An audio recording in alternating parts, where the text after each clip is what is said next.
what the program is here that we have, the research demonstration, is we have 20 varieties of potato crossed with 3 different strains of PVY. So the intentions of the field day are to get farmers and crop consultants out in the field looking at the 20 most common varieties that we plant here in Maine, and then also observing the difference between healthy potatoes and PVY NTN, PVY O, and PVY N Wilga, so that they can see the variability of those strains on those 20 varieties. There are different types of damage that you can see. So one of these may be cracking. So the surface cracking or boat-shaped, like healed cracks that you occasionally see in certain cultivars infected with a particular strain of the virus. So some of the symptoms that you could observe in the field were non-sprouting whatsoever, so they never germinated above the soil line. You could see stunting, so reduced growth. You could see some necrosis on the leaves and some crinkling and twisting of the leaves. And then below ground, we would suspect that you would also find some necrosis of the tubers and sunken in area of those tubers. If you have this type of damage on the surface, it makes tuber unmarketable. So in addition to any kind of yield loss, you will have the quality effect that may condemn 100% of your crop. Well, first of all, Caribou Russet is a new cultivar coming from Maine, very well adapted to this state, and local growers like it. In this particular demonstration plot, you can see that all 3 strains affect this variety the same way. They don't produce very extensive symptoms, so symptoms are somewhat mild or maybe even considered asymptomatic. You need to put your shade on the plant to see the mosaic more clearly. And relative to other cultivars, you can see that it doesn't respond with necrotic reaction to PVY-O, for instance.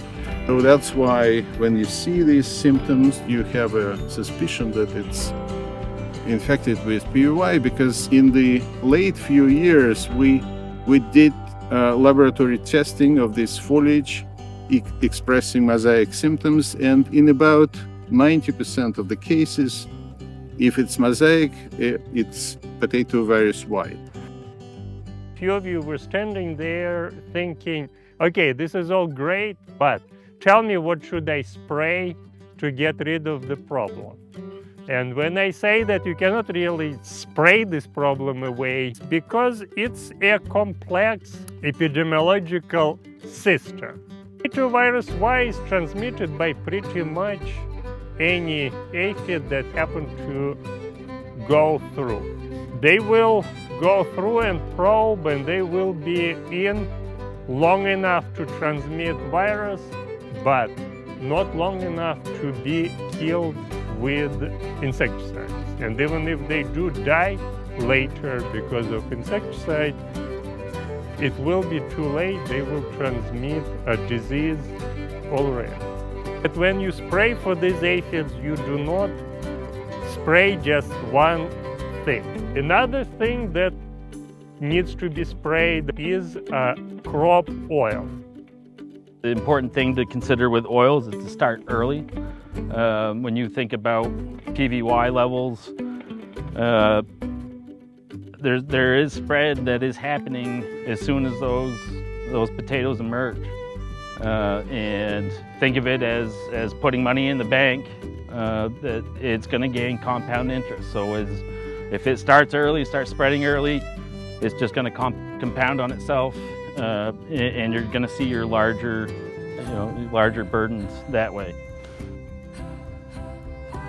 I think one thing to consider as an industry, and most definitely for seed growers, is anybody rotating, especially with grains, and you have an opportunity to include some of these systemic insecticides in those grains as a seed treatment, that'd be something that would be beneficial, because a lot of these non-colonizing aphids are likely coming from these rotation crops.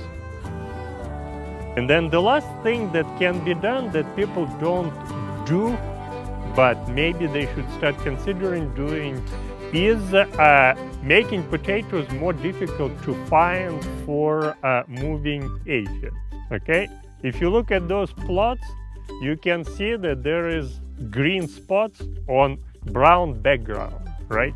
And when aphid flies, it's not a very strong flyer, it's not a bald eagle, so it's basically carried by the wind.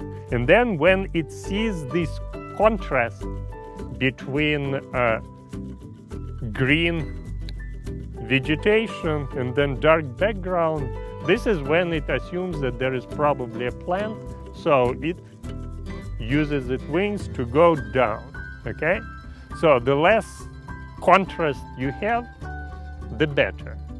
And using things like nursing crops, cover crops, or even not having those nice mowed, cultivated edges of the field, that all may help. I think it's really interesting that you can have such variability of the symptoms on different varieties and with different strains, and the fact that the population of those strains within our state has shifted, where we had PBYO, that was the dominant strain at one point, and now we're seeing that shift of the majority of it actually being PBY-NTN, which is more challenging because oftentimes, as we see in this field, the symptoms aren't as obvious as PBYO. So with recognizing it in the field, we hope that people will be able to identify it quicker in the field and manage it in a better practice.